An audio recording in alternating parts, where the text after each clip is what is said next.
Righty-ho, I'm going to save you. Well, what I'm going to save you is almost priceless. This isn't going to be very good because unfortunately I have to be stationary.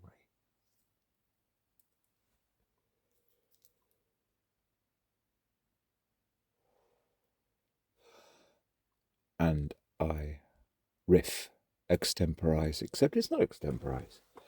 I just meditate into the Zen state of saying reasonably wise things in a kind of rhythmic. In fact, I shall come back to the word landlope. It is a flow, it's a bouncy movement state. I can't do that because, very unusually for me, it's 12:30 in the morning and it's been raining quite heavily, which woke me up. I'm going to save you 10,000 hours. Now that's, what's the minimum wage? Something like £12 an hour. So that's £120,000. Plus, hundreds, if not thousands of pounds. Yeah, add on another 10,000 quid. I mean, you've got Sam Harris's app. You've got Dan Harris's app, I see. But then, anybody, and it's all city people. That sounds scurrilously insulting, but yeah, it always is. Anybody who gets nudged, gets seduced into the notion that they need to become mindful, that Buddhist in quotation marks. I'm going to put Buddhist in quotation marks. I mean, what's that? Just based on a story which is, well, to use Sam Harris's word within a talk I'm going to refer you to, which is, sorry, a waste of an hour, but reifying. Yeah, one chap went into a... Now, I don't use any of the words. I didn't know there was just so many. I'll just use one word. A slightly transcendental state. Now, if I... well, I am mindful. I care for people. Perhaps I care for them too much. If you're going to look up what transcendental means, now I can't do it at the moment because I'm using my actual phone to record this. But, for God's sake, don't look on the American internet. Look on the... and this isn't... Britain is just as bad as America. John Pilger told us this many years ago, or rather he proved it to us. But look up oed.com. Oh, you see, you can log in via going, if you select library, log in via institution. It's on my other phone. Oh, no, other phone, that sounds pretentious. I have one old phone which is a very low battery. The battery doesn't last very long. But just a phone. And this thing is just a camera and a recording device. OED.com, Calderdale Library, and when it says put in your library card number 104802777. In fact, there is a parable in that. Even the OED internet system site has been broken forever, and they're the kind of people, Oxford University, who'll be nudging you towards Buddhist, mindful, non-dual practice. They can't even keep their internet site robust. That's I don't even know how I came across that, but that glitch in their pathetic little matrix has been there forever. I think about 15 years ago, somehow I discovered that. Anyway, Let's keep to the point. Right. Yes. So you're then going to spend. So if you're somebody who is told, no, never told, if you're guided, if you're just gently gurued, and it's almost always by some man, you might find that Buddhist style meditative practice, and I don't think the word was even around 20, 30 years ago, but now they've invented their next level, which is non-duality. Read this book.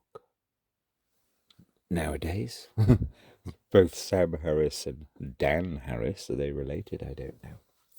They both have their competing apps. But then the real expense, well, there's a much bigger expense. In fact, there are two of them. Take yourself off on retreats, and then spend thousands more hours in communication with fellow. Now, Harris is the ultimate. This is Sam Harris. He's the ultimate wordsmith, word salad smith. I can't remember. I've just listened to an hour for the second time of him warbling on from about half an hour in episode 408. But this is not a one-off. This is, you could say, I had time from midwinter. 408, yes. Making Sense. samharris.org. Making Sense. Podcasts. Episode 408. Now, I listened to one where he, in fact, in a way it's more interesting, where he was with some consciousness expert scientist, I don't know, 6 months ago, 9 months ago. I've got other references, but here's the point. Yes, in that, I don't think he even uses the word journey. He backs out of the word journey. I mean, talk about the ultimate smooth-sounding weasel words. But let's just say you're Mr. Joe Ordinary with your... I get it. Oh, we're getting very mindful now. The rain's come back.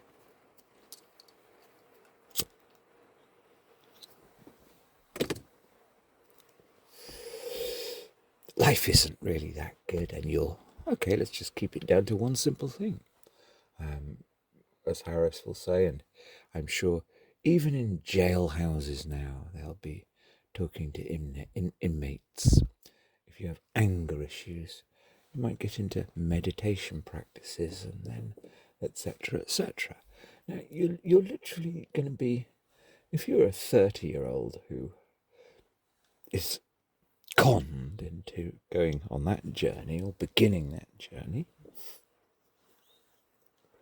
so you too can end up like some always smiling, eyes glazed over Buddha, except you don't really like brown people, so you'll prefer to join a group of whiteys in London who sit around. I first encountered these people in my just ordinary life of not having much to do with such people, but you can't avoid them if you were around central London in the 80s when this started to mushroom, magic mushroom all around. Yeah, they all look like Alain de Botton. Not really, they look like all sorts of different people, of course, but that's kind of what they want to look like. They want to have this always Buddhisty, Zen, the Buddha, blah, blah, blah. Smiley, and lose their anxiety and find enlightenment, of course. But except if you get into this, or if you've never got into it, just take it from me, because you'll know of it. But take it from me. Yeah, as they gradually get into it, like any. Well, in fact, I'm going to put this in too early, but let me just help you here. Mr. Harris later on in his talk, or rather his discussion, which is just actually more of a monologue, he ends up actually saying it is you get into on the I forget, they've deliberately kind of complicated it so much, but they haven't, because there's nothing to it. But yeah, she says, well, you get into a state like being on drugs, a high. Right, how did I mention that? Why did I get there?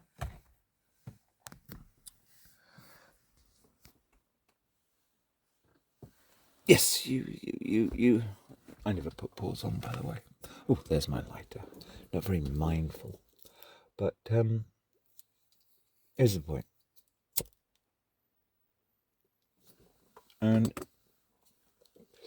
if you're somebody who might take you years, starts to, I mean, they use this word practice, which means just basically following the instructions. And towards the end of this discussion monologue, bringing the listener to the true elites, they will be meditating eyes open, or even walking meditation, eyes open. And it's suggested, it's not directly said, that this almost is better as a communal event. Now, that's the one thing I'm going to say that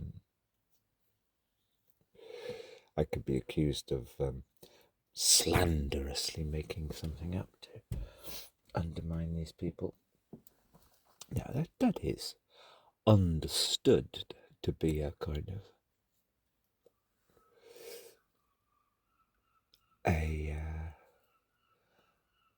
the top level of enlightenment or waking up. I mean, the way they've stolen that phrase, waking up, it is so elitist that I'm awake, you're not awake. But the top level I think it's pretty much understood. One will hear it referred to being something that you're in a room or a monastery of chanting, meditating yogis who are in some kind of communal thing where they're of course not in it. Now, that's the difficult bit. They're of course not in it because they are nothing. They are just awake to the fact that there is only nothingness and oneness, but the oneness is only just raw consciousness. Now, okay, I probably even got a bit of that wrong. Let me help you out. Let me put a little bit of a bomb into their crap. Now, I'm afraid to say, if you want to get proof of the following, you've got a lot of homework to do, but you've got a lot less homework than if you want to be Sam Harris, who tells you that it's actually quite interesting. He rarely directly says, "Oh, my life is so wonderful," because Sam, he does refer to himself as a teacher of meditation.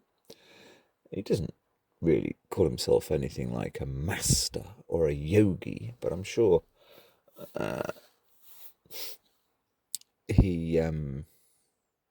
if he's speaking of Zen masters or meditation masters or yogis, and they have all of these words, and I'm sure they'll come up with new ones in the near future and the medium-term future. This really... Anyway, let's get to the point. What was I saying?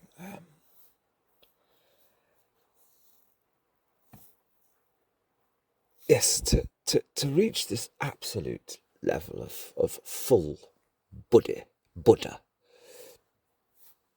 awareness, awakeness, the whole damn thing. God, it's thousands. I'd say it's kind of 15,000 hours of your life. and you've got to put a price on your a price on the time you spent on it. Now, the other price, just in case I forget and sound like a non-mindful, incredibly dual, low-level pond life. Now, the real problem with this, in fact, I've made a page on the disaster of environmentalism. I'm speaking with a friend. No, I don't call her a friend. She's an acquaintance. But over 5 years, I've been through such total Zen-like mindfulness with her appalling and quite sick behaviour, actually, that may or may not be actual. I think there's so much of it about now. Borderline personality disorder, over the line into irrationality, because there is a line. It's reasonably easy to see where it is. But forgetting about her, it's got nothing to do with her. But we're having a long talk about, or quite a medium length talk about the disaster of green people. The people who should be protecting the environment. Let's be crystal clear. The great majority, if you're in the environment, the great majority of young, particularly men there, but then the women have a different issue. But all they lust after is the biggest pickup they can get, or 75 grand Range Rover that all the incomers have and they're jealous of, and the women have their own absolute consumerist and status obsessions. Let's just say, I mean, it's astonishing if you park in the car park of Co-op at Kington. Kington is the worst dead end alcoholic. It actually had roughly double the national rate of pubs. It was in a cider area, and the people were often partially paid in cider. I'm talking 100 years ago. I mean, there's just a bestial tradition in the whole place. And don't just take my word for it.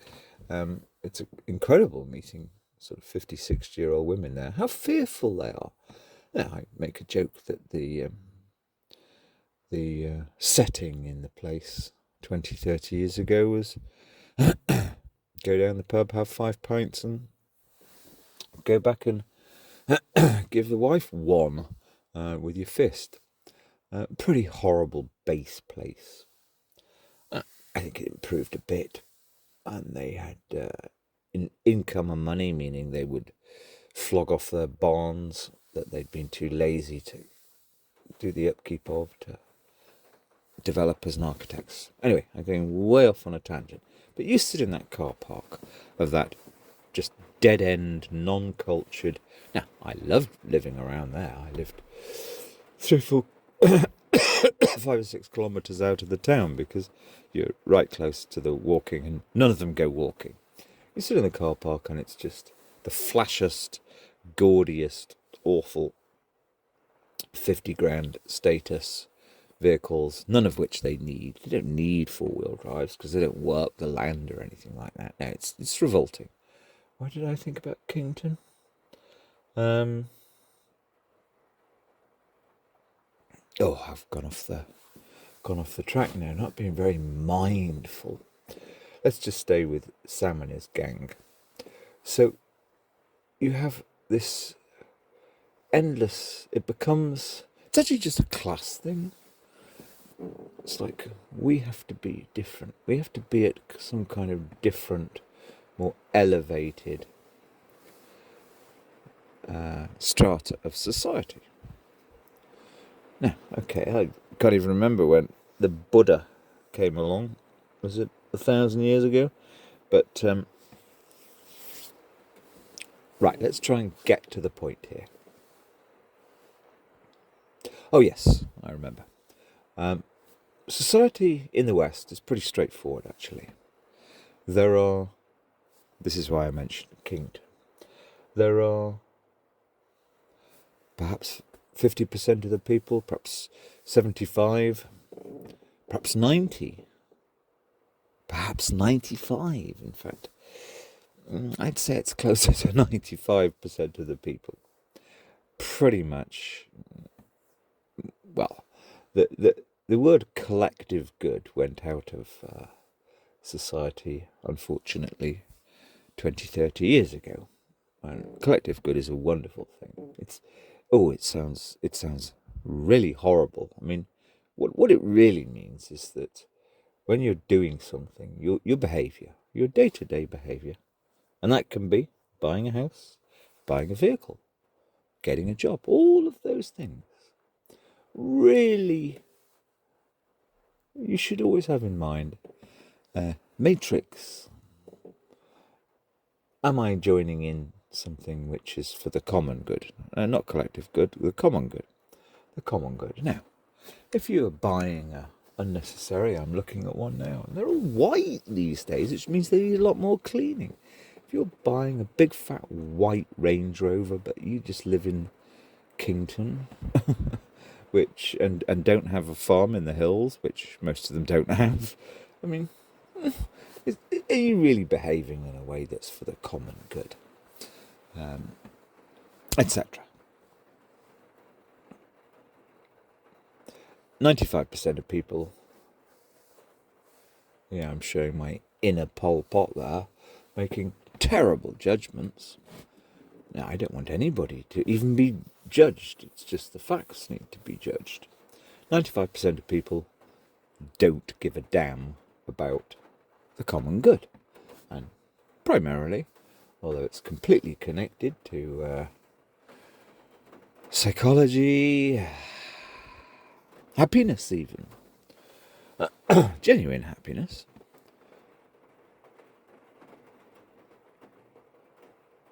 the great majority don't give a damn.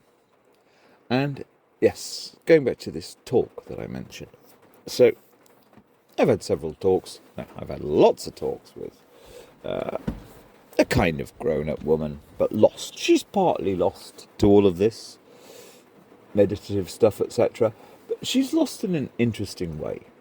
She will have read the various special books, but she can't do it herself. So, of course, she hurts inside. And she runs off to energy healers occasionally. Now, she's alright, I can make jokes about it. Ooh, it's getting really mindfully rainy now. Let me try and home in on the problem. I was having a long-ish talk with her a week ago, which is recorded, and it's in a box to try and guide people into what we can do about the environment. And the only thing we can do now is just make culture. There is no point doing anything. As I say in that talk, the problem is that the people who were those who just weren't only about mindless consumerism, mindless joining in the the crony capitalism that took over 30 years ago everywhere. Crony capitalism defines the countryside, the environment, I call it, the actual environment, which is, I think you have to have a population rate less than about, if you look up the population rate density of the southwest, the region I used to live has about 10% of the population density. I think somewhere around 20 or 30% of that population density. Above that, you're not going to get much environment. For all sorts of reasons, and that's not being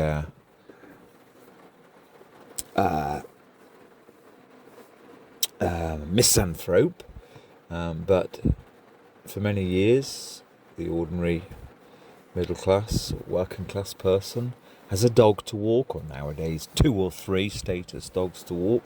So the net effect of human habitation is such that nature is frightened, pushed out, pissed on, dog shat on, or dog shat plus plastic on, etc, etc, etc. Right, Here's the point.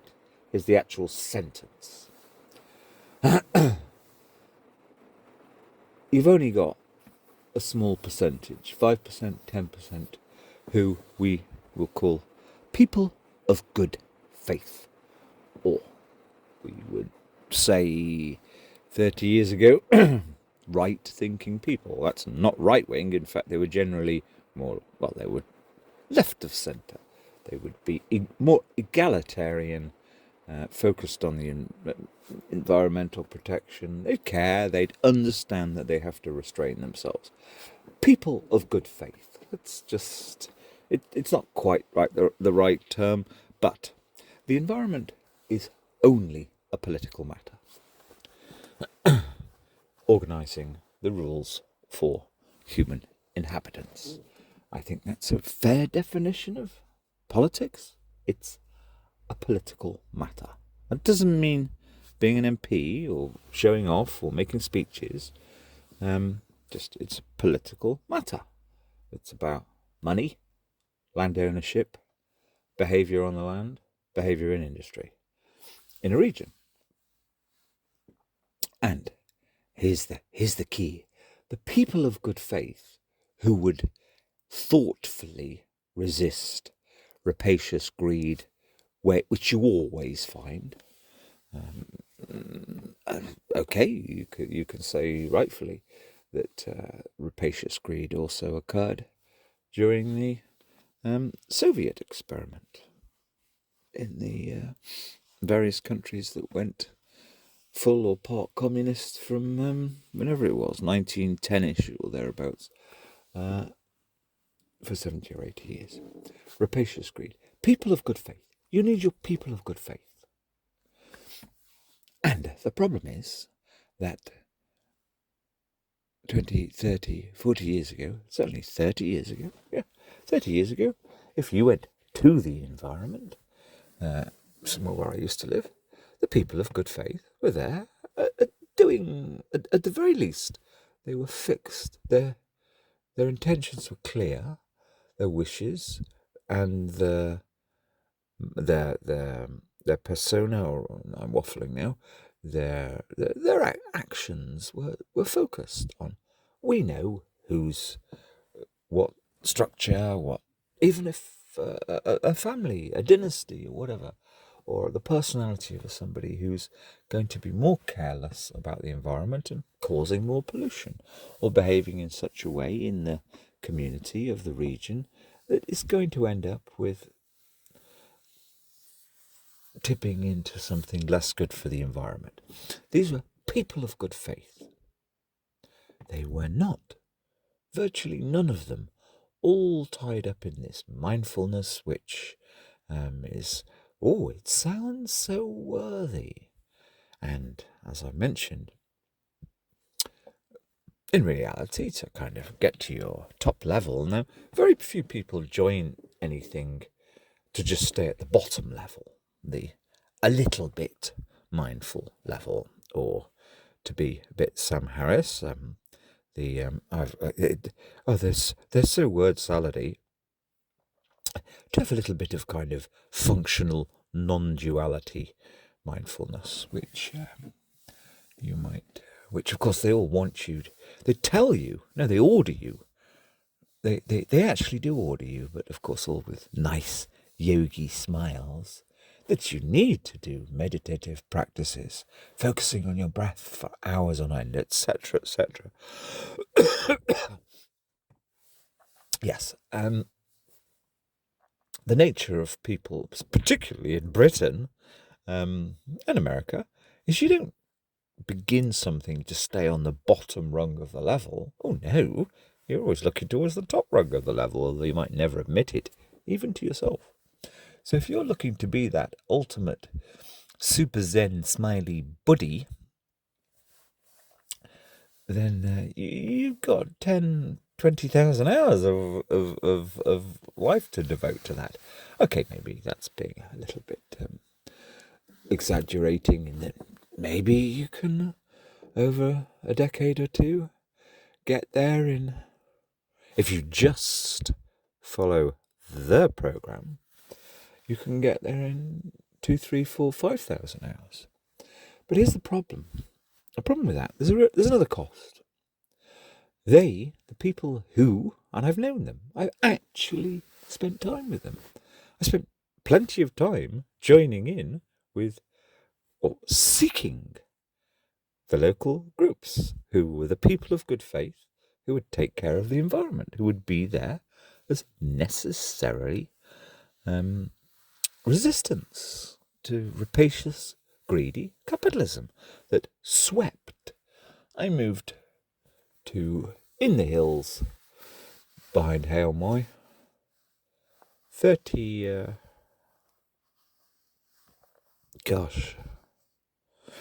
years ago, yeah. And there was very little of this. There were probably only 3 or 4 people in the whole region. To me, region's a 30 kilometre circle. Okay, maybe 10, maybe 15 at the most. And although nobody went there, it was horrible. That region would include, I suppose, no, a 30 kilometre circle would not include the county town of Hereford. No, so we'll go back to about 5 of them. Right, okay. The great majority of the people of good faith who we needed were not lost to this endless navel-gazing searching for this mindful, perfect smiliness. Right, now, lest I forget, I'm going to chuck a couple of bombs in. The bombs. Here's the bomb. Now, if you listen, I'm much better, or rather, it is actually quite seductive. And it's almost, well, it's not intended, but Mr. Sam Harris, it sounds like he's reciting an amazing version of Homer's Odyssey or some great, actual, beautiful poem. Dan Harris. This is episode 408. Now, towards the end, I couldn't be bothered with the beginning, but no, I fell asleep. It's the one thing that Sam Harris is good for, and I've listened to many episodes. Why do I listen to Sam Harris if I despise him? Does that mean I'm a Jew hater? No, the reason I didn't even know he was a Jew. I think he's Jew. I'm not even that sure. That kind of stuff with me goes in one ear and out the other. But as the internet genuinely did take over the public discourse, which means talks, good books, even academic papers, it really took over. I know, because I used to go 20, 30 years ago. I used to go to Waterstones and buy the latest good books, go to some talks, and even read academic papers. No, the internet's taken over. And the top man of this so-called Renaissance intellectuality is Sam Harris. When they speak of him, be they Piers Morgan, be they Joe Rogan even. Joe Rogan is the most watched, listened to person in the West, I think, of all. Okay, not including sports channels, I guess, but in terms of non-music, in terms of what do you call it, factual content of any fact. That's laughable, but anyway, of any factual programming on any channel in the Western world, Rogan is top. Now, to Rogan, Sam Harris is God. It is really quite scary. Anyway, the 2 bombs. So at the end of this, so I've listened to Sam Harris to listen to, well, who is this supposed top mind? Yes, so Dan Harris, if you're listening towards the end, he says himself, he's an insomniac. Okay, it doesn't sound like he's in too bad a way, so let's say he's an occasional insomniac. Now, me, even though this is very rare, I never wake up in the night, or like one night out of 300, and it's only if there's something that wakes me up that's really loud. In fact, that's actually quite unfortunate, because if there was actually somebody breaking into my van or whatever, I probably wouldn't wake up. No, the reason I actually am doing this is because I want to get this done. It's been, I dozed off at 9 o'clock with this episode in one ear. I managed for about 10 minutes, and I woke up about an hour and a half later, and it was really raining quite hard, so it's very noisy. So I put it on half an hour in, and I'm just like listening to this. But I've heard this before. But this ultimate kind of riff, this, elegant and beautiful in a way. Mr. Harris going on for 45 minutes, an hour, on just showing off. It's just showing off. But it's, of course, in the most insidiously fake humility way.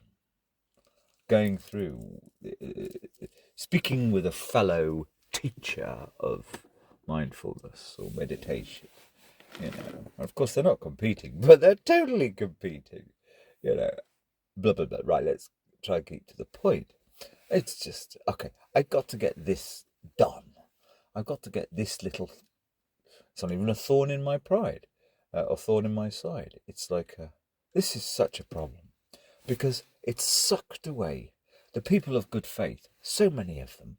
I know they go to the Green Party meetings, or with the useless fake environmentalists of Extinction Rebellion, who, for their photo shoots, waste more of the planet's resources on extra makeup than anybody else in history. You go to, now, they were generally okay gatherings of ordinary middle class, usually incomer-ish, usually quite well off women. But no, they all preach this crap. They're spending so much time on this stuff. I really mean it now. The people of good faith have all been diverted, particularly in the last decade, into this seeking Zen, mindfulness, etc., which means they aren't available to look after the environment anymore. That's the fucking problem. Right. So, Dan Harris is telling you he's got insomnia.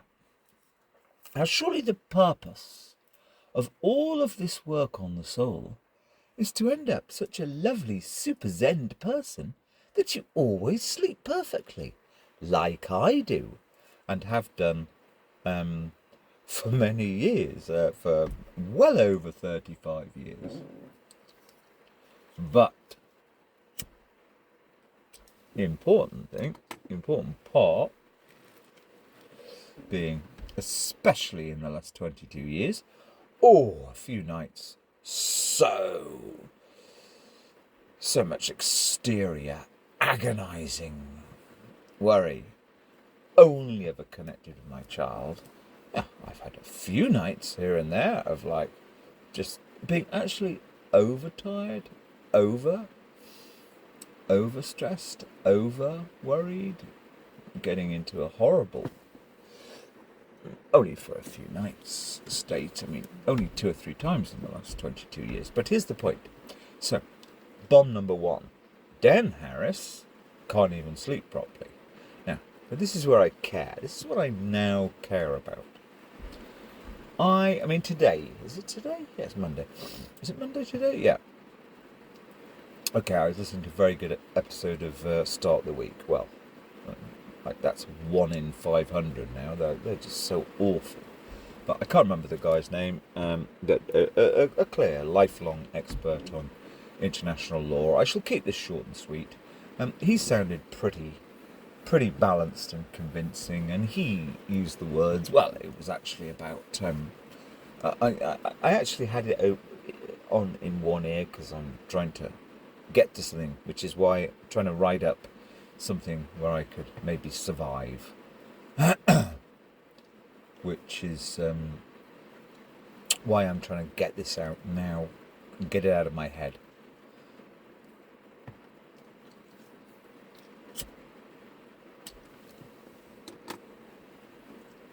Yes, it's worth listening to if you care. If you care about something else other than fake meditation.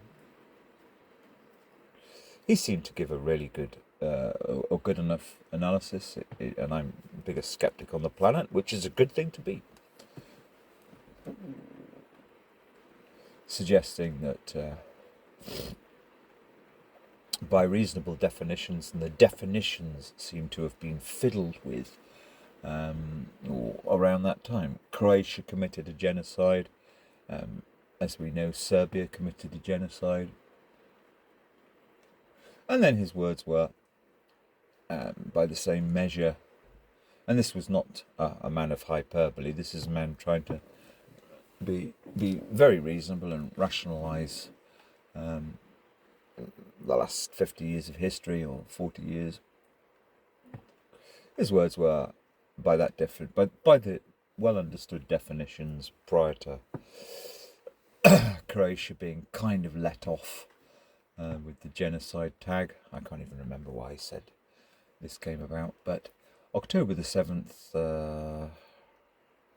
last year, is it last year? No, year before, 2023, that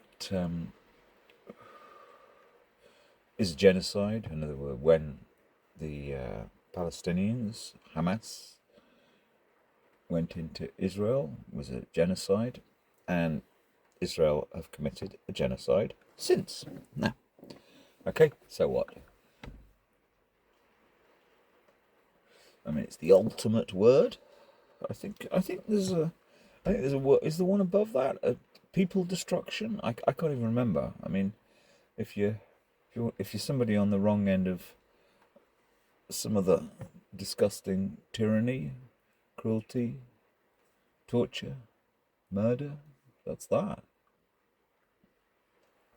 But here's the point. Here's the other bomb. Here's the second bomb. Now, I've listened to Mr. Harris, who considers himself not only one of the world experts on meditation and all of that kind of stuff, the brain, I doubt it. I've read Raymond Tallis years ago, who I think probably was an expert on the brain, neuroscientist. But he really does consider himself a world expert on politics and morality and anyway, pretty much on day one after the, let's call it, the first genocide, the 7th of October. Pretty much from day one. Now, there is a bit of an issue, which is where it's been going on for decades, but particularly, if my memory serves me right, I think it was about 2015, well, we saw ISIS arise, and yes, they were not really a new force, but anyway, suicidal jihadism is a terrible, not entirely new, but suicide bombing, I think it kind of started in the 1920s, 1930s, and I think there were Jewish people that would suicide bomb. Let's not get technical here. Let's not get too... It's reasonable to say that more Islamic suicide bombers have killed more people in the last 10 years than in previous times. Of course, we have the big one, 9/11. One particular people using religious justification for, if I go down in a ball of flames and take out some infidels, I'll go to heaven and get my 72 raisins. I believe that some people say that it's actually a mistranslation. You get 72 raisins, not 72 virgins. Now I'm just being ironic there. No, but that apparently is a genuine scholarly query. But let's keep it to the point. All sorts of peoples since humanity began have had extremist wings during phases of their civilization. I'm sure even the Incas for some period as they were establishing their power over the land had extremist behavior. I'm sure most peoples, even the Britons, the Gauls, who've I'm sure at various points in the last 1,000 or however many years have had periods where certain particular tribes were more almost suicidal in their bloodlust attacks to go and raid other camps from opposing factions. And then over time things settle down and the next generation of would-be self-sacrificing suicidaires. I mean, if you go to, I used to go take my daughter a lot to a little church. We used to go and park up there in a van because it was a really great little hidden away place. So quiet. Pileth. Now, if you read, you could find it on the internet. Pileth. There was some famous battle there. And this is in the middle of bloody nowhere. 400 or 500 years ago. Now, great big, but there's a small enough picture there. Can't you really call that a kind of suicide event? Because it was quite obvious. If you look at, like, one group were going into battle and they were almost certainly going to get slaughtered. I'm sure there were plenty of battles where that happened. Okay, there's a subtle distinction, which is the suicide bomber of Islamic State generally take civilians out with them, whereas you can't really morally draw the same doodah with battling states. Now, you see, I'm tiring of this, but I want to get to the point. Gaza is somewhere I don't think there has ever been any more studied, analysed, filmed, debated, discussed, well understood situation as Gaza. I'm deliberately using the word Gaza, that place, which is inhabited or was by, I think, 30 or 40% actually recognised as overtly supporting Hamas. The rest keep quiet because they'll get hurt, and it is reasonable to say that Hamas, once they got the vote, they actually did murder their previous opponents. They're a pretty bloodthirsty, horrible lot, no question about it. But then, that is often the case, has been the case. I mean, Lenin chopped the heads off the Romanovs. I believe that's how the story went. To try and keep to the point, every single people goes through periods of having groups within it that are trying to seek power for their and most peoples do have an ideology. I mean, the British pretend they don't, but of course they do. So to further their ideology, they'll summon all kinds of abstract things which are pretty ridiculous if you were a spaceman looking down.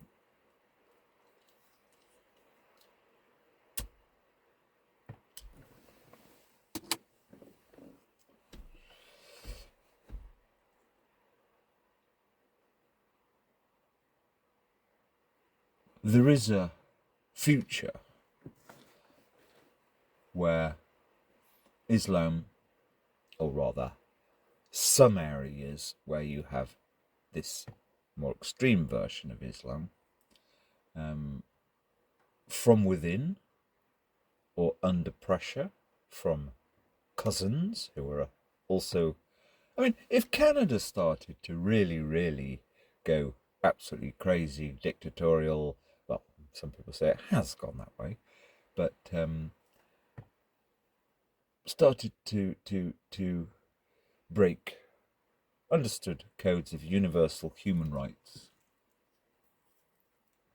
it wouldn't be too long before, and by that statement I mean it broke human rights to such an extent that it really was an extreme matter. I mean, there is no question about it. America breaks understood codes of human rights all the time, and I'm not talking about Trump's wall or anything like that. I'm talking about, for example, the big pharma complex that's poisoning millions of people, etc., etc. Look at the film Erin Brockovich. There's all sorts of ways that America can be judged, and Britain, to be problematical. But if Canada became so much more problematical, if Canada started to castrate all boy children because they decided to go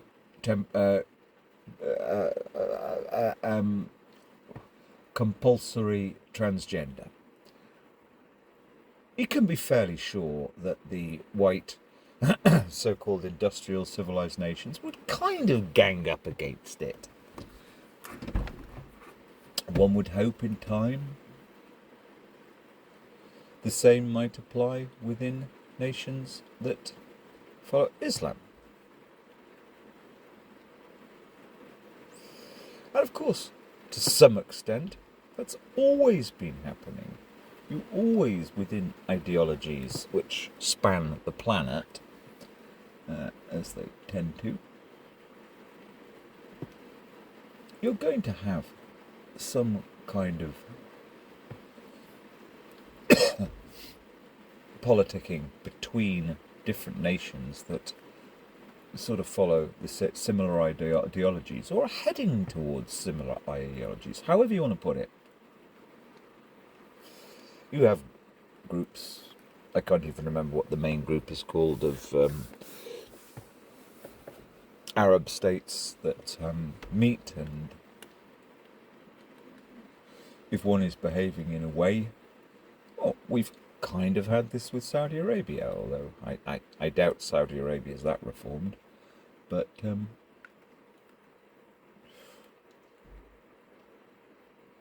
reform can more or less only come from within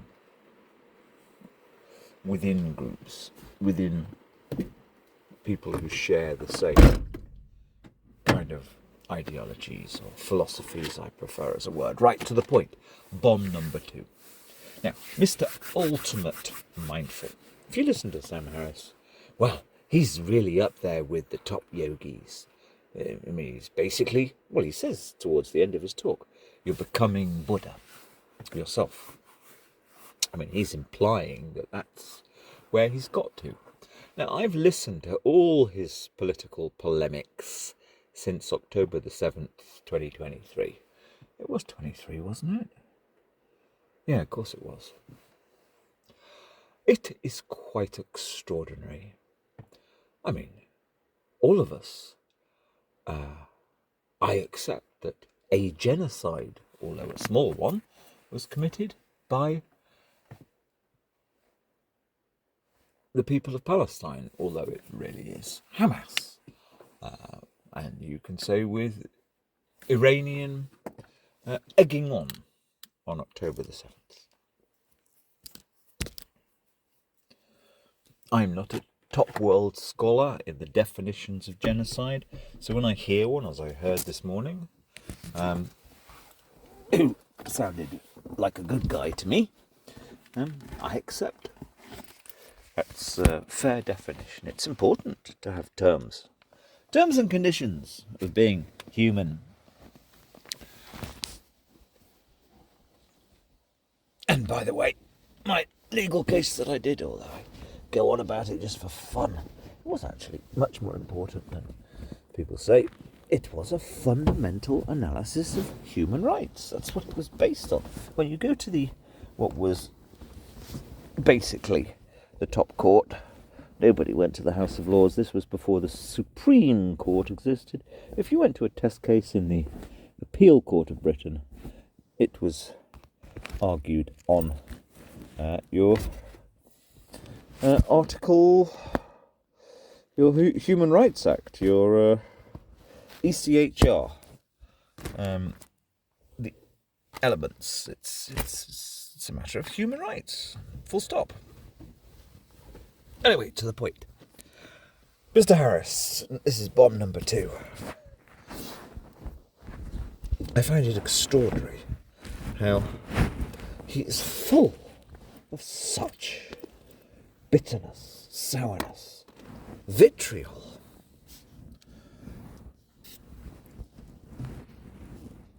And basically entirely accepts that this much bigger, this is where it gets difficult, but genocide against the people of Gaza, it gets more difficult because there is an element, essentially am pacifist. I certainly take the viewpoint that there's always a peaceful solution to everything. But forget that. Almost forget I just said that. That's kind of irrelevant, because what's the truth of Palestine? The truth of Palestine is that, Gaza, to be a bit more specific, but Palestine as a whole, I think it's something like, I forget now. I've actually almost switched off, because even Sam Harris can't say anything intelligent. So in the last 60, 70 years, it's been roughly, yes, it's coming back now. I think it's something like 17 or 18 Palestinians have been killed for every Israeli killed. In other words, the power, the military might of the State of Israel is so much more in retaliation. Okay, you could say it's not actually true that all terrorism or murderous activity has been originated by the Palestinians. Initially it was Jewish people as well, or Israeli people as well.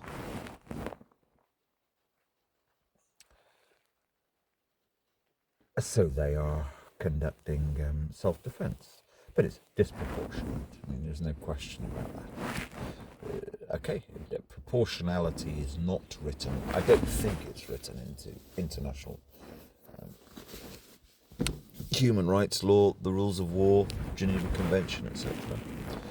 But it is understood as being an ethos that matters. Right, I've just done far too much waffle about one fundamental thing which I haven't summed up. Let me try and sum it up. I have not heard Sam Harris say anything wise and thoughtful about the next day after the 7th of October 2023. Basically, his whole number is, it doesn't matter if many tens of thousands of people get killed as Israel is slashing and burning, bombing, poisoning. Oh, that's very interesting. My daughter, who was volunteering for our organisation rescuing children from Gaza in the last year. She told me something interesting, how actually following bombing raids there is so much poison, toxicity, chemicals, that it's not just the children who get bits of them blown off. It's so much poisoning. I doubt it's officially things like depleted uranium or anything like that. It's just ordinary bombing has so much toxicity that the children get damaged. Anyway, back to the point.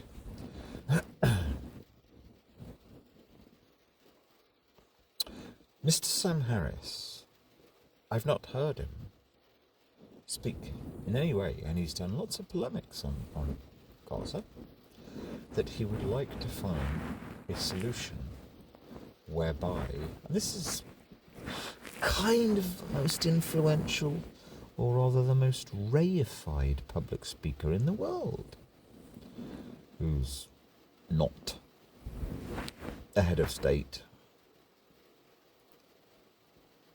In fact, he's more rarefied than heads of state, because we sort of tolerate our heads of state. We vote them in and then we tolerate them.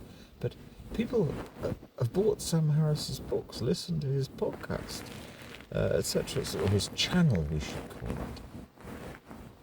And many famous speakers wish to have an audience with Sam Harris, wish to be interviewed by him or interview him in the great big chatterati. I have heard him offer no solution.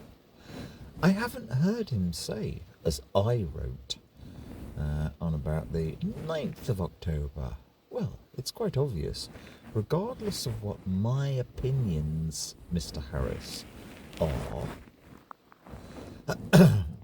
as Mr. Harris, I should say, it's irrelevant what my opinions are.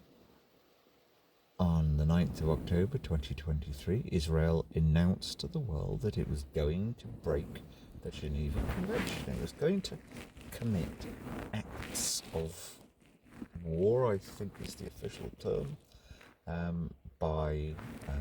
it was going to break the rules of war, I should say, by starving and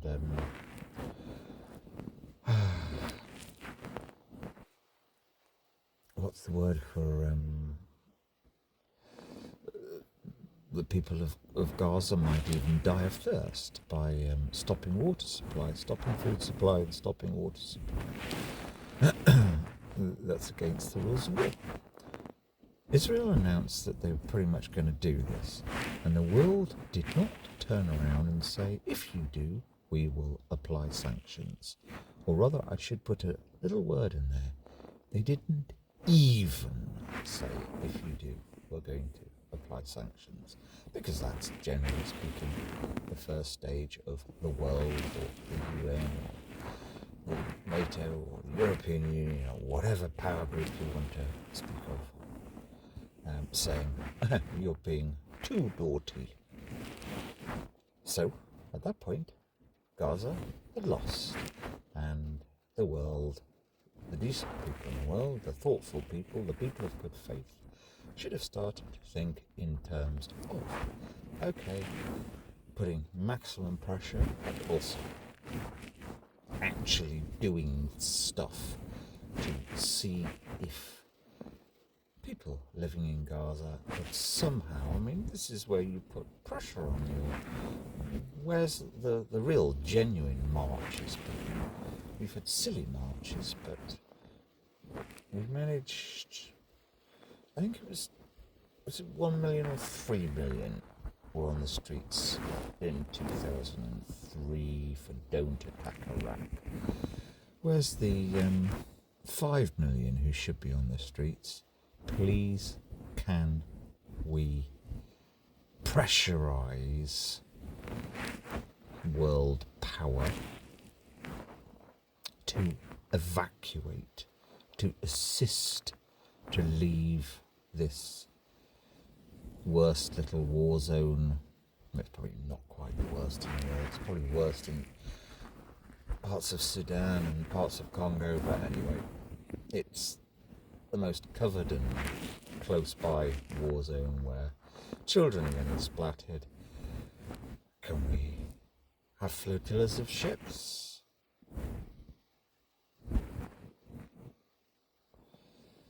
Parked off the coast, evacuating people, paying them to leave. The cost of this war is... I actually did a kind of back of fag packet calculation, thinking I was being silly about about a month after it, written on ralphskism.com. It's probably not far from the truth. Something like 100 billion, maybe over 20 years, because there's all the rebuilding, there's all the, there'll be 100,000, if not 200,000 people with life-changing injuries. It'll be 200 billion. That would, I'm not going to redo the calculation. That's probably $100,000 for every person living in Gaza, if not more. Just offer them some money. Come on, we'll resettle you here, we'll resettle you there. 5 million Ukrainians, I think, have been resettled, and they weren't actually really in the daily danger at the level you could say that most people in Gaza are, which is total random. Anyone can get killed at any time. Anyway, to the point. So, the bomb. Mr. Harris, I'm sorry, I've heard him say nothing. I've heard him speak not in any way about protecting life.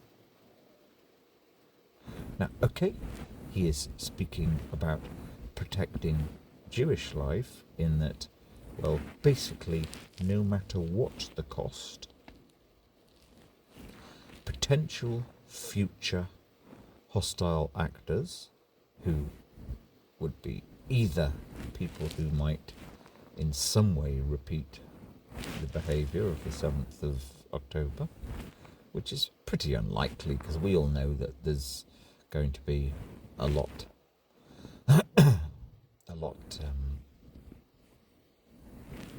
more robust a line of demarcation between the two states. There's going to be CCTV, sensors, tanks, more troops.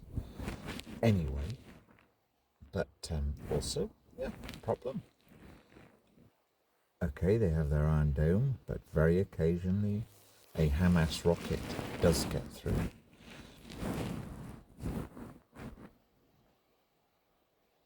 But according to Mr. Harris, to remove every last potential... Now, this is where I don't think you really should be using the word jihadist. They're just combatants, two states at war.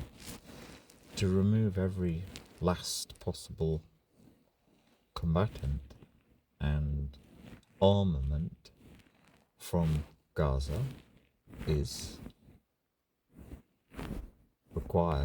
does require, unless you do somehow end up with a surrender, which seems fairly unlikely, but it requires absolute mass murder or mass military action resulting in thousands and thousands of more Palestinians killed. Mr. Harris has not one word of peace, or, perhaps more important, come on the world, you've got an intractable situation here, two states who aren't going to surrender anytime soon, so let's have the blue helmets in, let's, however we can, put pressure on our politicians to evacuate, to coerce, to persuade, to blackmail as many people as possible to leave and be resettled not too far away somehow or other. Now, that is actually, and I'm not sticking up for him, but apparently Benjamin Netanyahu was on the telephone a couple of days after the 7th of October trying to initiate that with Egypt. Right, too much politics, too much wordiness there. I haven't got to my head.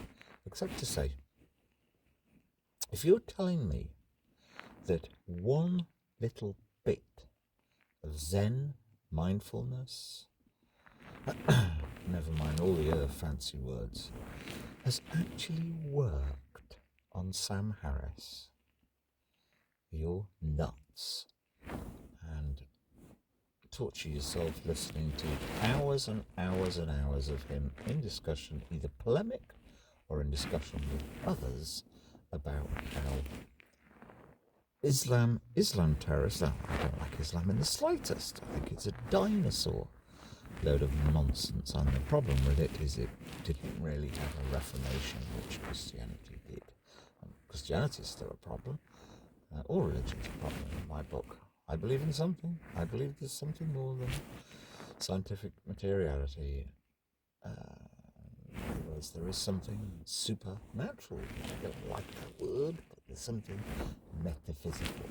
There is something beyond our understood or understanding of physics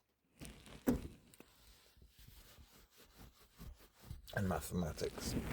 Anyway, to the point, because that's not the point, right? Well, it is the point. The point is, so you've got two people who, I'm sorry, they're sounding like they're the absolute most enlightened, top level yogi lot in the world, and well, one of them with his insomnia, the other one with his excuse me. I think this is one of the least mindful people I've encountered.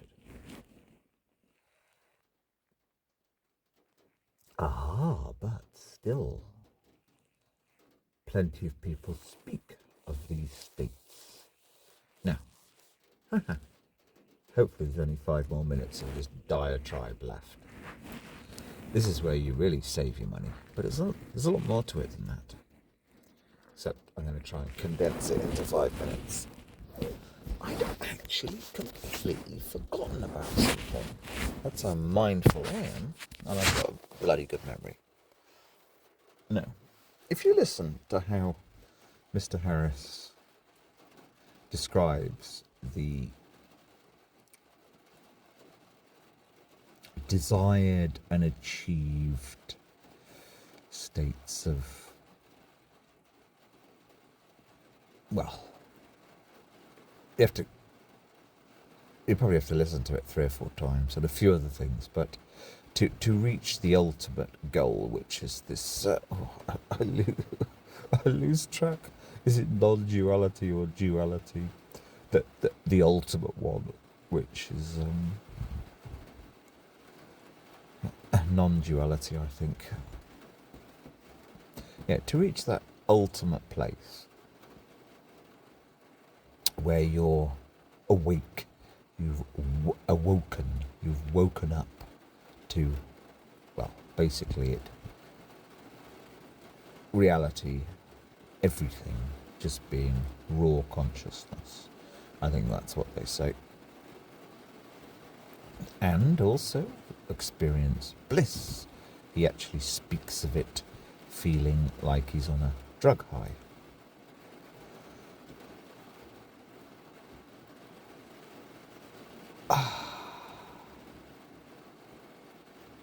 I've got there. I don't actually like to say this. Without spending a penny, without reading one Buddhist, even a paragraph of a Buddhism book or a mindfulness book or any of their practices. So, in other words, I've saved myself a good £150,000.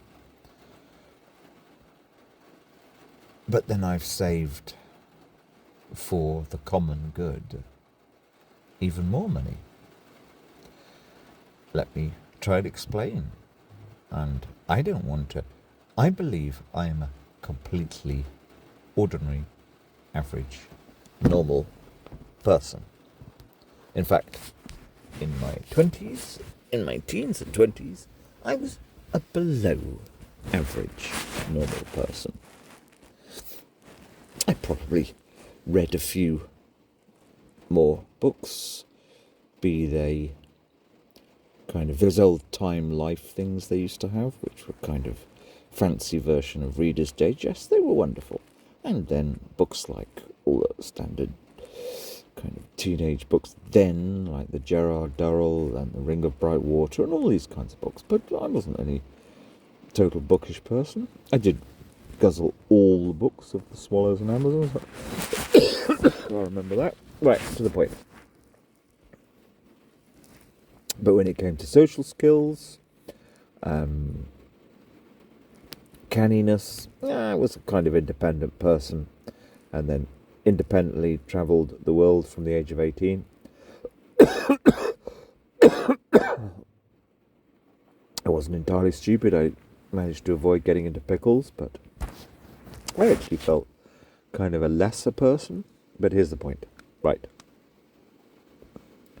So, just over the years, how do you actually get to Mr. Sam Harris's total blissy state of oneness without spending a penny? And much more important, actually, also, I shall humbly posit, whilst giving back, whilst actually being of good faith and contributing in to the common good. Now, in terms of my own particular history, the last 22 years, or was it 23? Yeah, 2003. Well, 2002 it started, but 2003. I know that I've given more back into society, a fuck of a lot more back than the average person. I know that. Hard to prove it, but I know it. I've given actually about an order of magnitude, and there's nothing worse than showing off like this, but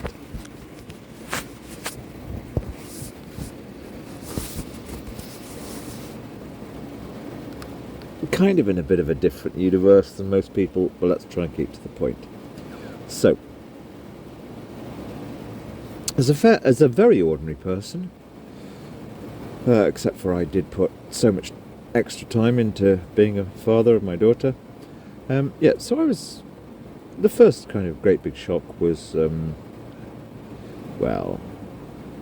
kind of a year into a horrible man coming on the scene, and he just changed everything and drove the mother into being awful.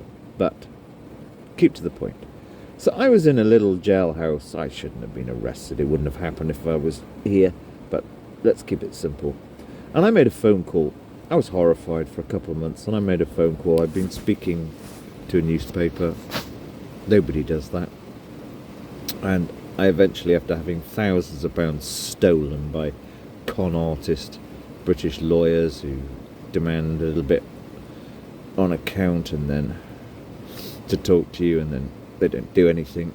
I ended up speaking, had to pay for it, with one of the top criminal lawyers in London, and he quite simply said to me, "Mister, you got a choice.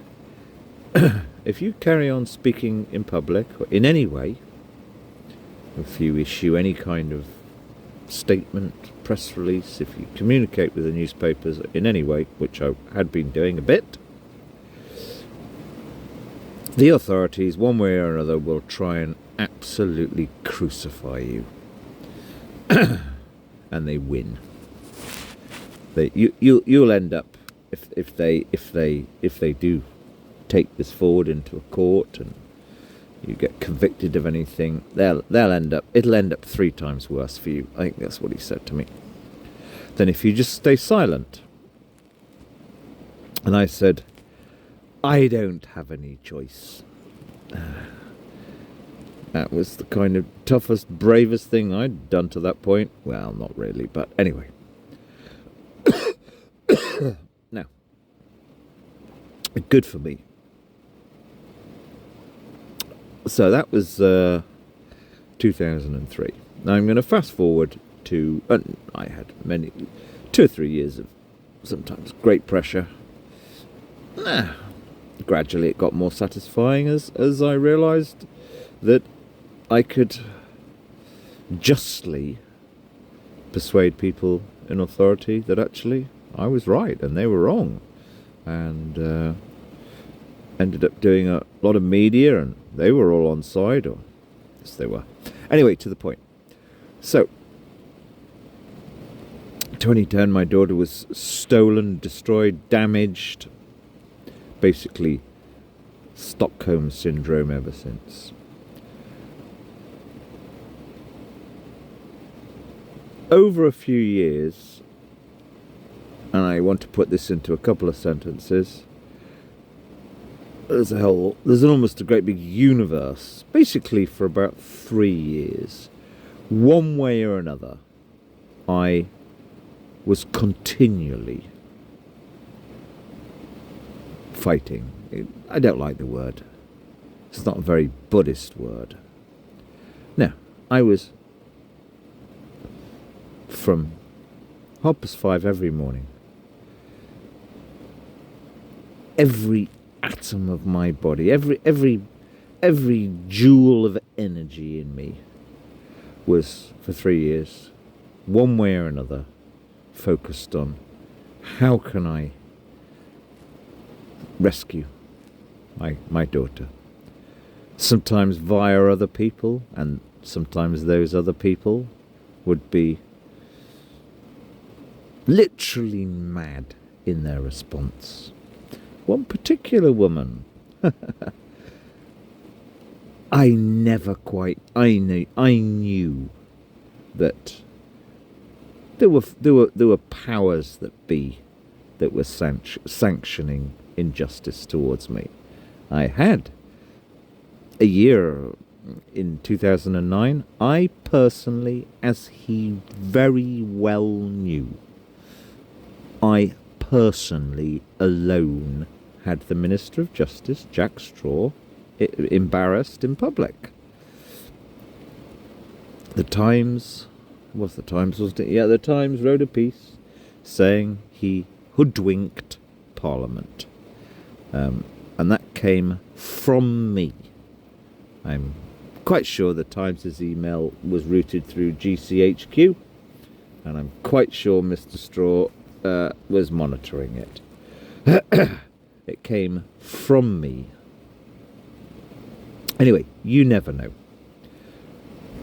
So I returned to the simple 1 or 2 sentences for a few years. Every single moment for 3 years was just so exhaustingly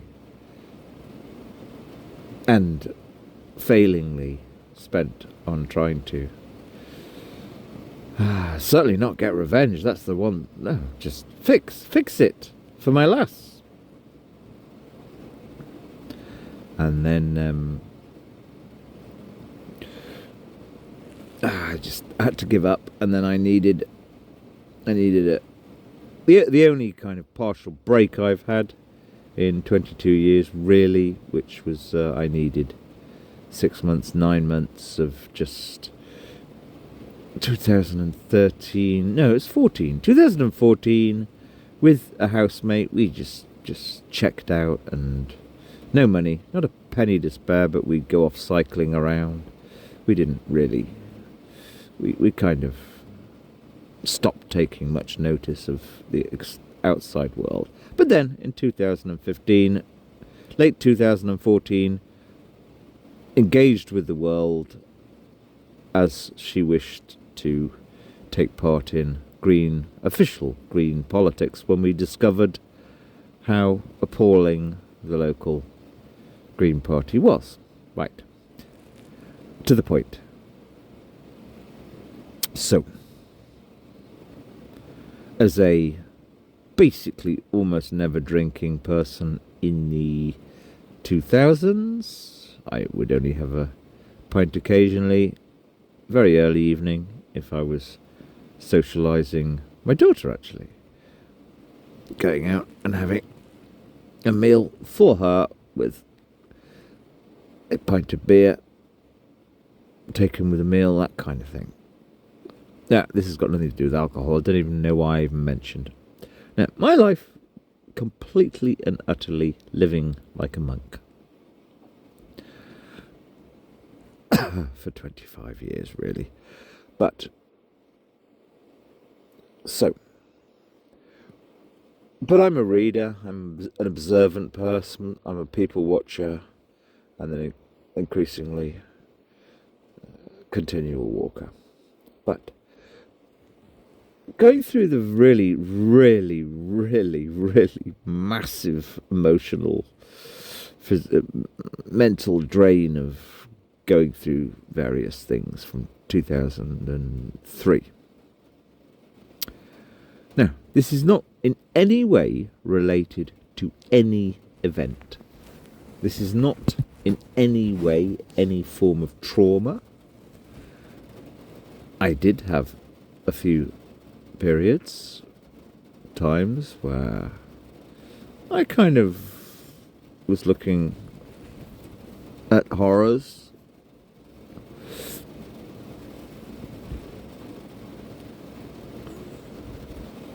One of the worst things was,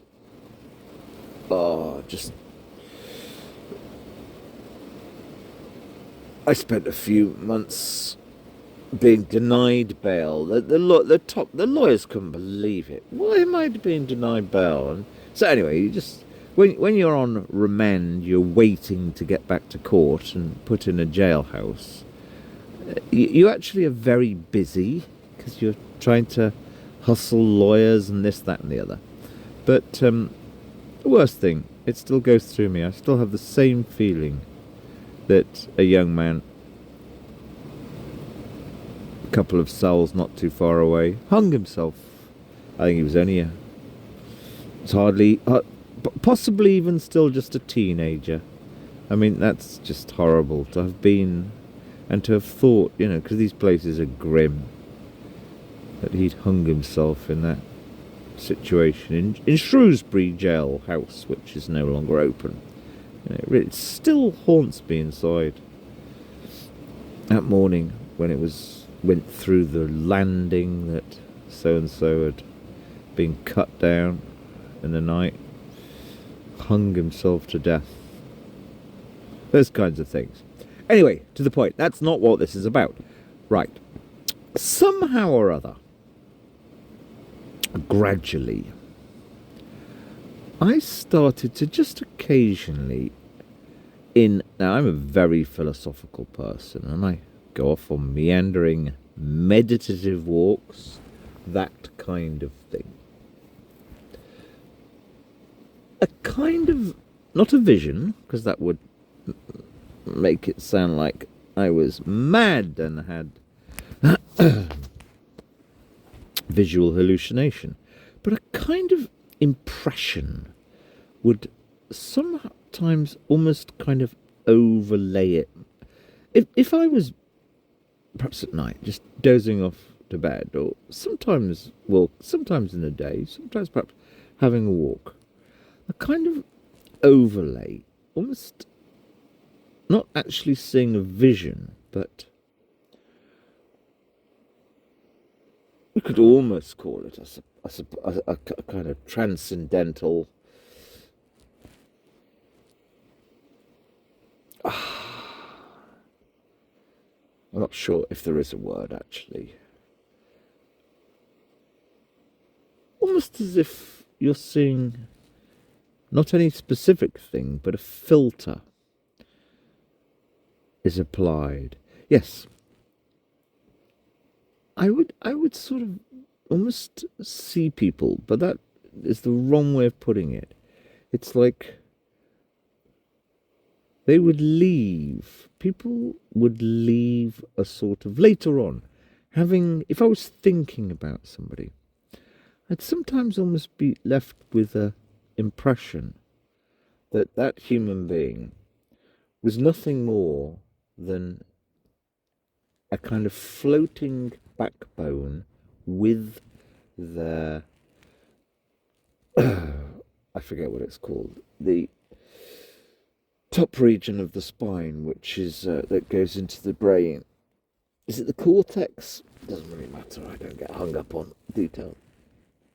Yes, it was like, I'm deliberately not using the word consciousness, but it's like a sort of floating impression would sometimes come into me, not very often, that that's all we were. That All we were these, and the bony structure that sort of came into me as an impression was as if removed, I suppose, and that's the wrong way of putting it. It's almost like I would just see, but it's not seeing. It's just like it would be a beingness in the ether. That's all humans are, just what's in their cortex, what they're thinking, what they're maybe conscious of, or what they appear to be conscious of. Now, I'm getting a bit too hung up on, because I wasn't hung up at all. And it wasn't in any way frightening. It was almost like the acts and behaviours of people somehow became, although I was experiencing it as a kind of an awareness of a part of their body, out of their body, you could actually perhaps just call it kind of their consciousness, their particular consciousness was almost an abstract thing. It was irrelevant to, it was represented just by seeing a cortex floating around. That's kind of almost how I'd see, but seeing is the wrong way of putting it. This just would float into me, this sort of sense that that's all really is going on. All rather abstract. Now, I haven't really said much there. And it didn't in any way frighten me. And it wasn't really, you can't really call it fully transcendental. It actually was kind of, did inculcate reasonable peace. It wasn't useful for anything really, other than, anyway, let me fast forward now to the worst years, the annus horribilis 2010, and then gradually over 4 or 5, 6, 7 years. Really fighting, really fighting. And that's the key. Even if you've lost every battle, you've lost the war, still trying to figure, fighting, it becomes a kind of mode. I don't actually even like to say the word fighting, but resisting or grappling up the cliff face, knowing you can never get to the summit, nor even find a comfortable, safe ledge.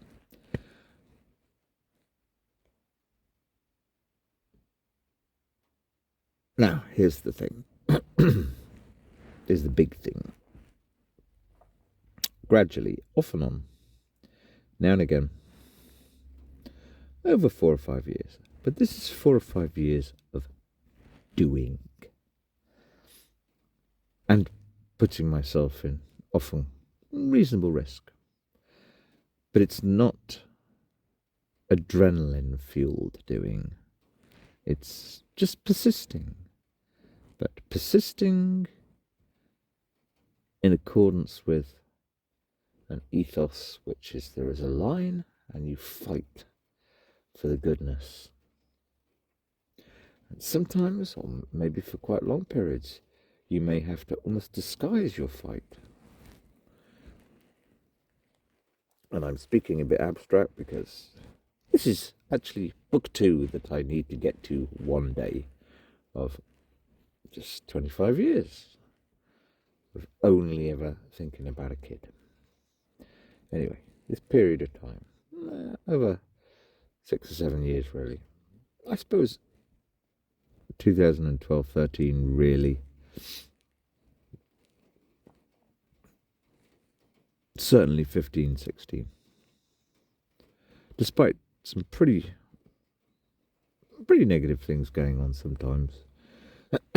Never. I don't do drama. I don't seek any trouble ever.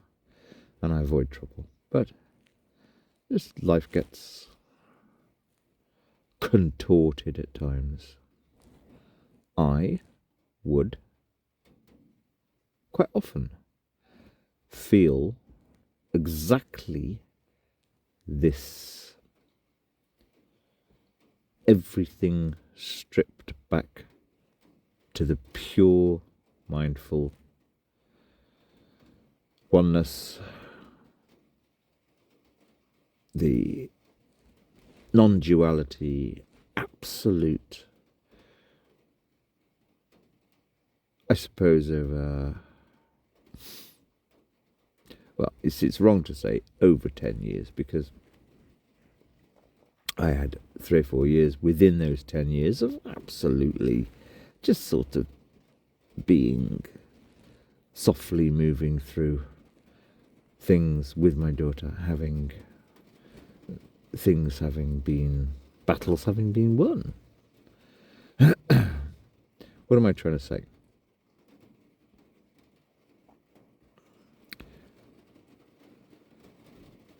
It's almost embarrassing to use the word, but I know what the bliss means. And I basically only had about 5 drinks since 2010. No, actually, that's wrong. 20 or 30, and 10 of those were one 24-hour period in Bolivia with my daughter. Right. Now, I know what the bliss means. I actually slowly, subtly, gently would have days when I'd be going into that bliss. Not days, shorter periods, but a bliss connected with just being entirely able to be 100%, I just prefer the word philosophical rather than mindful. It's just, I'm philosophical. I don't take the bad acts to heart. It's almost as if you're entirely disembodied, or you're entirely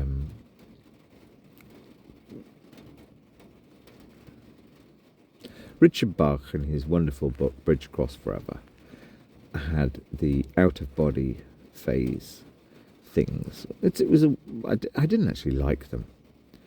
I kind of got it. I kind of reached a point of like, yeah, I can almost be removed out of my body. This is during daylight. I'm almost never up at night.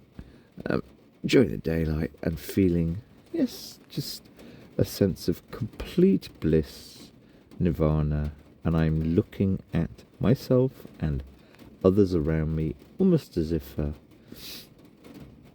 disembodied, fly on the wall. But it's not really like that. I'm not describing it properly. No, what I'm saying is that everything that your meditation master, Mr. Harris, who also is, what he's doing is he's synthesizing many other books that he's wasted his time reading, as he spoke in this episode. Everything he speaks of there as being the desirable end product of all this meditation. I've been there, totally. Despite being always resistant to especially the word Buddhist. I totally and utterly have had that in my walking. I mean, they end it, I think it's towards the end, they speak of the ideal state is walking meditation. I'm not talking about going hiking. I'm talking about being functional in the world, actually doing things, which can even be driving, and yet I can have within my I can exist in that oneness. What I should actually do is I should say could. Now, I've had a very, very, very peaceful life for 2 or 3 years, and I've had almost no events going on, because I'm just on the last phase of, well, I wanted one particular thing. But anyway, to try and keep to the point, to try and describe this in this kind of, if I was writing a Zen Buddhist, which I wouldn't use those words, because I think those words should be executed out of the language, they are literally irrelevant. As Sam Harris says himself, it is kind of almost a drug-like state. And the silly man even tries to talk about the difference between this drug-like state and the state you get by being on psychedelics.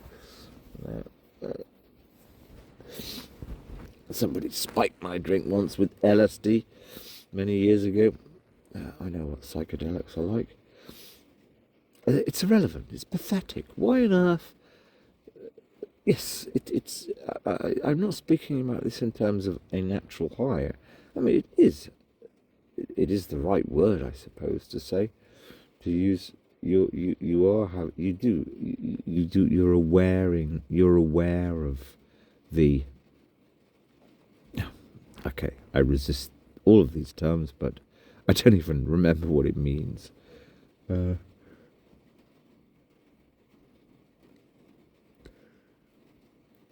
Is it duality? Is duality the ultimate level to get to? You just it's almost like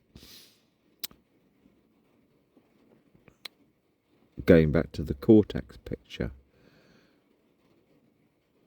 A version of that almost would come back, but a better version where it's like I just see. It's almost like my eyes live atop my own cortex. That's all life is, all existence is, all reality is, except it's glowing and it's warm and it feels blissy and nothing matters.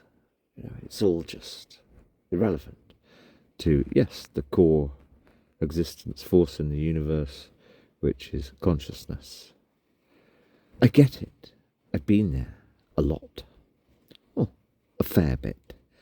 And particularly when it's particularly blissy is, yes, if some person has behaved so fucking stupidly, cruelly, whatever, which occasionally happens. People like Esther Rolls, Mrs. Rachman, just a joke, although she would think that she got to people like me. She didn't really.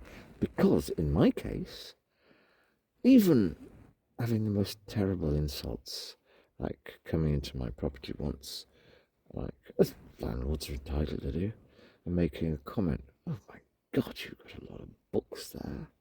What fucking right has some fucking Nazi got to comment? And unfortunately, these Nazis have power over you, just evict you. It's like revolting when people behave like that. That's the kind of place Kington is. They had 80 properties in Kington. It's like you feel so. You actually do feel like, Jesus Christ, I've been violated because these people have a right occasionally to enter my home, and then they basically imply that they're going to politic against you in the community, which is what all these nasty fucking low-down creeps do. But anyway, a few events like that, just over the years.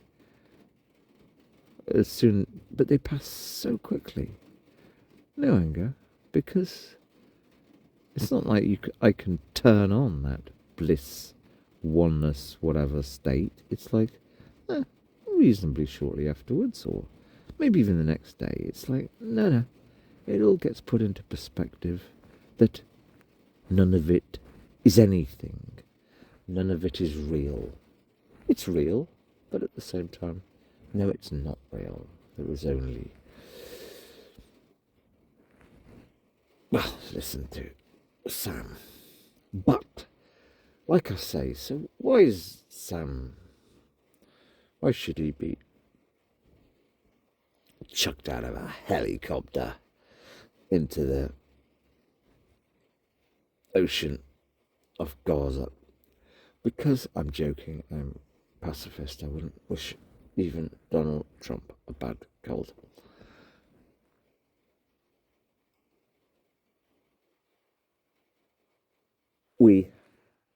One thing I know for sure, one thing I saw 22 years ago, there's so much dysfunction, or it's worse than dysfunction.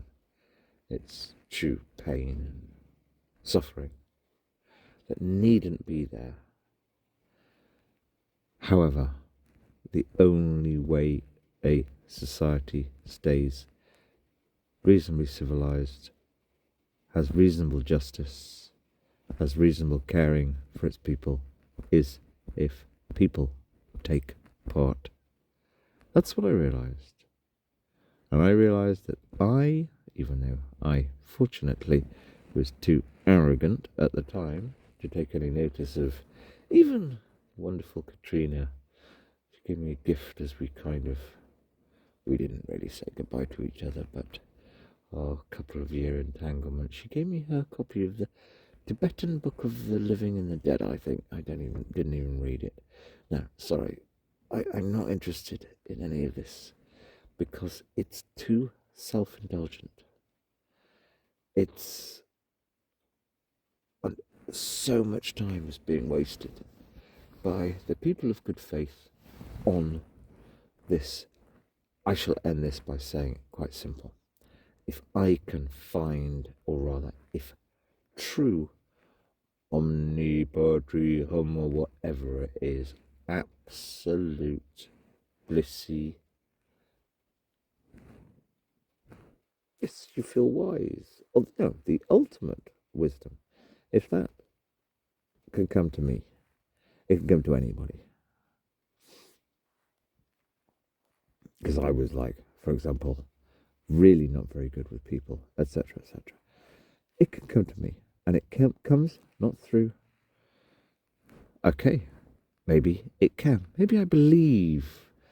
Yes, I do. I do believe Mr. Harris's and a few others that yes, if you spend thousands and thousands of hours and thousands of pounds and on all of this, it can come to you that way. But surely it's better if it comes to you by, I don't like the word, but I'll just use it as a shortcut, as a kind of the struggle, taking part, fighting for goodness. Because that's the only thing I've done. And then also sticking to ethos, good ethos, like even if some fucking creep lying landlord is evicting you, still try and recycle everything, even if it's killing you. You're doing that on behalf of your children or the next generation. Blah, blah, blah. Try and keep things stored so you can pass them on. Try and protect things from the weather. Blah, blah, blah. I don't even like the word goodness. It's just like wholesomeness. This is quite simple, wholesome. We know where the line is in life. We knew where that line was 50 years ago. Any decent person knew where the line of behaviour was, and just struggling to keep to that line of reasonable behaviour, which particularly means dedicating yourself to your child no matter what. If you're a decent person, that struggle or job, it's just a job. It's not a struggle, it's a job to keep to that, and then that might end up you also, if you've got your act together, struggling on behalf of other people who are suffering terrible injustices. All of that fight. I don't even like to use the word fight, because these fakes, these Buddhists, which is just spread everywhere, they don't allow you to use the right words, because they've got their enlightenment or their Zen inner peace that probably that very few get. They've got it in a way by the easy way, the venal way, the cheating way. Because if you want to spend 10,000 hours on something, that's got a huge cost. And there's no such thing as a free lunch in this world. But I got my Zenny enlightenment, blissy, whatever, actually by taking part. And those things that I was taking part in, because I realised as soon as I saw inside the justice system that, right, that's what politics is for. It is so dysfunctional, so corrupt, so damaging to so many. Not me. I wasn't damaged at all. In fact, I was enhanced, actually. But that's why you have to take part. That's why I would say when Corbyn came along, for example, sorry, I was the problem. Me, and what I mean by that, every single person I knew. We all thought we were decent, good, modern, evolved, enlightened people. So few people took part. Whereas Corbyn, MacDonald and those kinds of people, they went and joined the council when they were very young. I think Corbyn was on the town council, borough council, aged about 21. I'm just using him as an example. Taking part. That, because taking part, often it will cause you great pain. It will cause you hurt. If you fight back, if you call out the man, the system, and fight back, oh, they're vicious. They will probably, as they did to me, they'll probably destroy all that matters to you. They have no heart. But that, in and of itself, the fight, it's not a selfish fight. It's just a fight. You're fighting not just for your own love. You're fighting or your own justice. You're fighting because you also know that it's for the common good, that people must try and fight. And then, as is almost always the case in this country, you find you don't really have any allies at all. British women hate a fighter. 99.999% of them. So you flail, but you have fought, and you fought as far as you can. You've battled, or you've endured. You've endured with the odd bit of trying to trip up your enemy, or no, not your enemy, the powers, the the monolith, I just simply call it. And that, in and of itself, over a period of time, I know, and we're talking about things that do leave you sometimes frightened. God, that's the point. I haven't been frightened for 4 or 5 years. Was it 5 or 6 years? Frightened, totally alone, even feeling stupid. Shame, that's a tough one. I don't really have shame. Shame is something that only comes about when you are dealing with somebody you don't have love with, I guess. In other words, somebody you want to be a friend or an ally. All of these negative things, they're just part of political existence in life, which even Bob Dylan managed to write. All of life is small p political.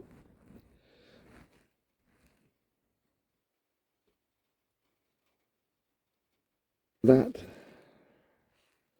battle, or just endless ebb and flow for decent values that are for the collective good, especially of the next generation. That, just being that. And you have to lose. You have to lose at times. That somehow, alone, nothing else, enabled whatever's inside my head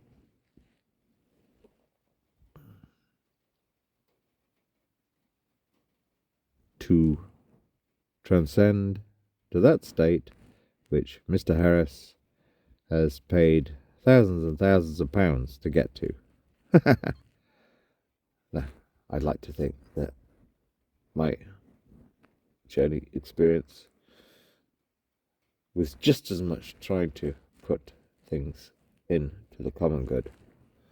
In other words, not just selfishly navel-gazing to achieve my own personal nirvana.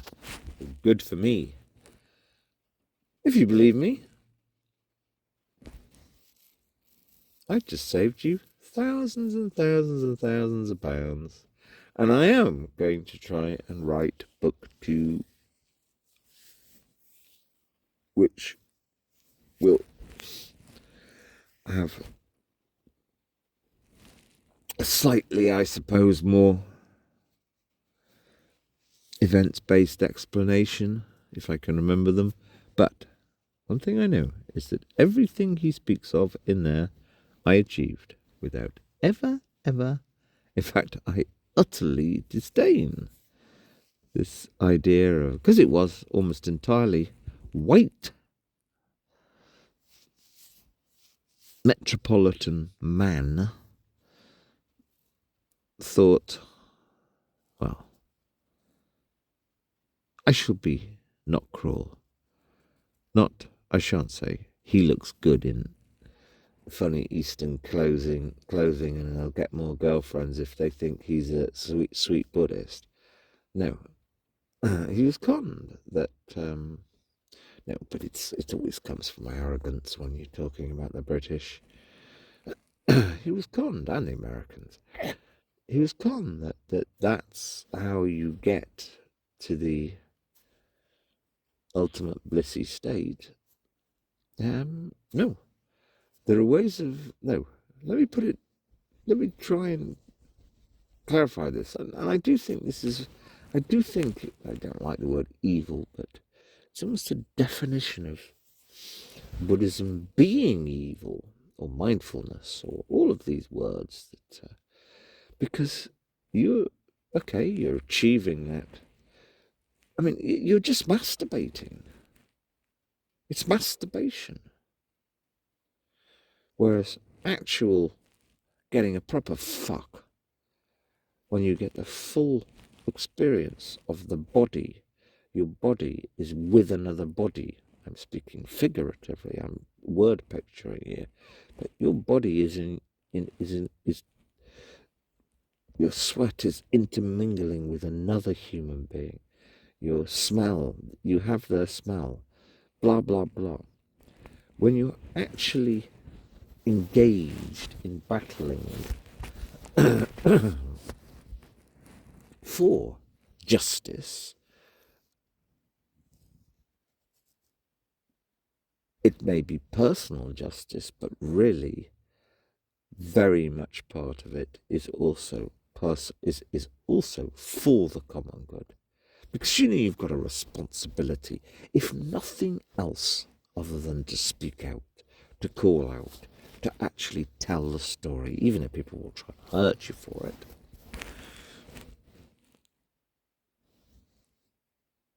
You're acting also for the common good. Because despotism thrives when people don't speak out. It's as simple as that. No matter how frightened you get because of that. I've had long periods I still occasionally do think, God, is somebody going to get me arrested? Somebody I know get me arrested for sharing that? I still often enough have that thought.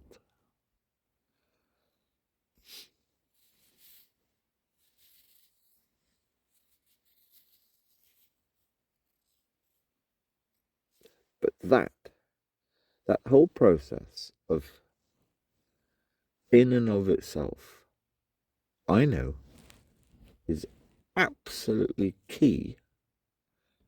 The taking a stance when it's a great risk, I know it's absolutely key. Nothing much else in my life has changed, actually, in 22 years. Except that. That is part of how I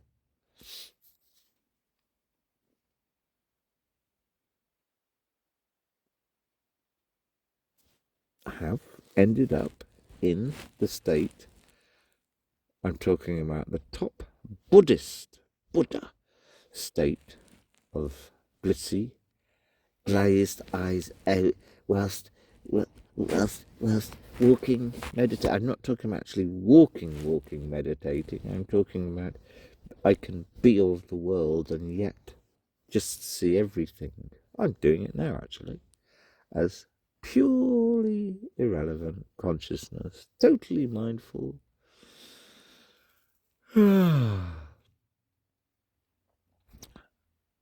Except I haven't paid a penny, and I think I've largely done it for reasons of good values. And I don't ever tell anybody. It's the first time I've ever mentioned this fully, really, to anybody. There you go. And now, of course, it's a philosophical question. Is society better off? Well, Mr. Harris himself says that only very, very few get to the proper, full Buddha Zen enlightenment, blissy stage. I know I've got that. I don't speak like this to people. I don't advise people like I'm speaking into this now. I help or try and guide people into actually what to do about practical ongoing problems.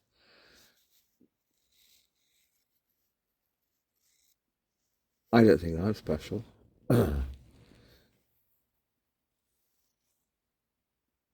So, is it better that millions of people search the meditative Buddhist version of existence that he peddles? Guess what? If you've done it just by a selfish, endless masturbatory practice,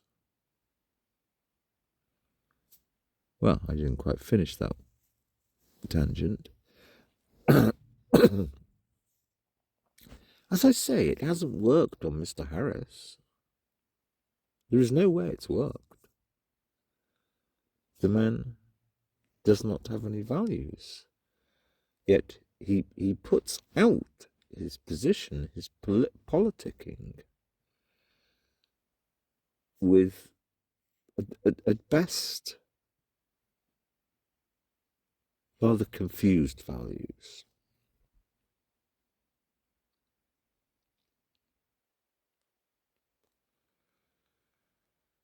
The version that I have, the path that I've followed, I didn't even know I was on. At least I've thought philosophically about, well, you see, all of these people, you see, in fact, you know what? What you do not hear is often so much more interesting. None of these people, they all imply they're part of and only care of some perfect brotherhood and sisterhood of humanity. But you never hear them use the word utilitarian. Utilitarianism simply means the best outcome or life experience for the largest number of people. Problem with utilitarianism, you could almost sort of slightly argue, well, it's not too far away from a fascism that succeeds. In other words, a whole country becomes fascist, means they all kind of behave in a way that is self-serving for all of them as a group, and get rid of anybody that is in their way. Now, utilitarianism was a good concept. It's like there are baddies and we must work in such a way, society must work such a way, then that the acts of the baddies are minimised and the majority have a reasonable existence. So why should I get onto utilitarianism? Yeah, your Sam Harris's, you see, they can't use that word. It's almost like that word is too difficult for them, because what that word really means is your personal behaviour, Mr. Harris, doing much for the common good? Because we live in the real world where, well, the truth is that only a small proportion of people are going to be able to afford that. Well, they do say, he says in earlier talks, you've got to spend 10,000 hours on your practice to really get to this nirvana. As I've said, I haven't practiced for a moment, thank you very much.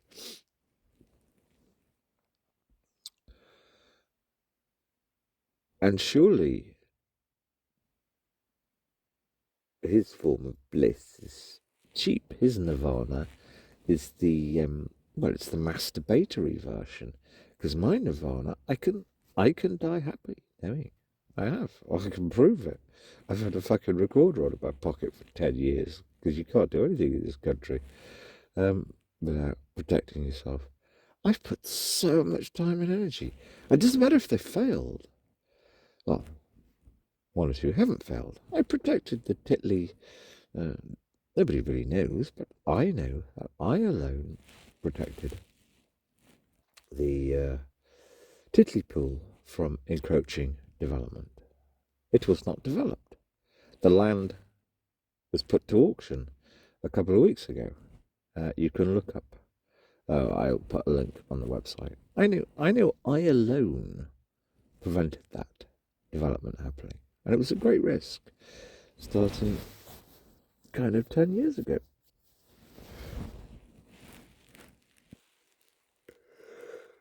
Great personal risk. No friends, no solidarity. I'm the only person who was politicking in the background. Titleyscheme.blogspot.com does not have the full story, but I know I did that alone.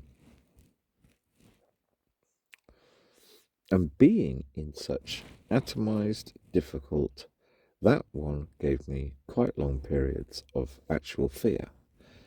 And also, worse than fear, actually, thinking, God, I'm actually going insane to be driven to do this, because it's of no good to me and could just work out really to my detriment if anybody found out that I was politicking behind the scenes.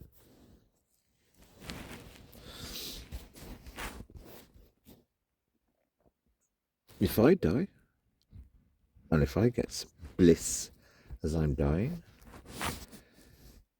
my bliss is pucker. My bliss is actual pucker, genuine love-making bliss with another human, whereas Sam's bliss is wank, because I know my bliss came about through actually engaging politically, if it's just lobbying subtly, in a dangerous society. In other words, my actual actions, my actual existence, my actual oneness, in fact, is much more connected to trying to further reasonable values amongst other groups of peoples than anything else. Whereas Mr. Sam Harris's is just about sitting there with his fingers in funny positions and his whatever. That sounds like I've got a horrible chip on my shoulder. I just think it's funny. I just think, no, it's more than funny. No, where's the real problem? The problem is listening to the last hour of that discussion with him and Dan Harris. It is so seductive. In fact, I would say it has actually become a form of fascism. It is so ultimately the words, the poesy in how he's communicating. But he's not alone. There'll be plenty of other gurus and masters of Buddhism or meditation. He doesn't use the word Buddhism that often. He just uses the word meditation, I think. Or mindfulness. There'll be plenty of other masters who are almost as or equally as seductive with all of the clever phrasing. But this is surely the ultimate selfish act. That's always been deep down my intuition regarding any of these Buddhist practices or mindfulness practices. They are just a selfish form of masturbation. And I long had that in my gut. But then when I gradually realised, by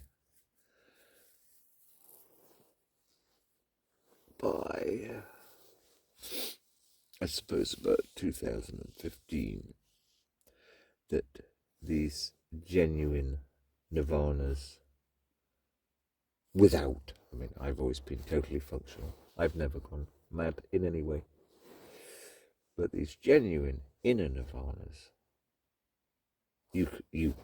I sometimes they would be there for me.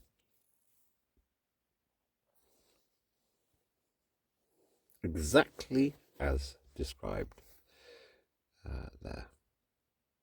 For the better form, whichever that one is. Duality, is it? Or is it non-duality? I can't remember. See, there you go. They've got, a prejudice within the ultimate Zen system already, obviously. Yeah, me, top level of the Buddha enlightenment, oneness with the whole universe, etc. Just awake to it all just being consciousness. Yeah. So what? I would also add in, so what? It doesn't actually do you much good. It really doesn't actually do you much good. The only thing, yes, it reduces anxiety to a certain extent. You don't take anything to heart, or if you do, it is so briefly. And I was not that kind of person, really. I was getting there to a certain extent. But having reached that place around 10 years ago, I know exactly all the benefits. They don't really do you much good, though, in society where 99.9% are not like that. And they aren't. Time and time again, I realise this. They are not. Especially if they make out that they've workshopped themselves or read themselves via Eckhart Tolle or McGilchrist, all of these kind of fakes. No, they're not like that. They don't have that true, gentle, true mindfulness Zen, which I do. I know, because I observe. I don't compare myself with them in such a way that they would even know most of the time, but they don't have it.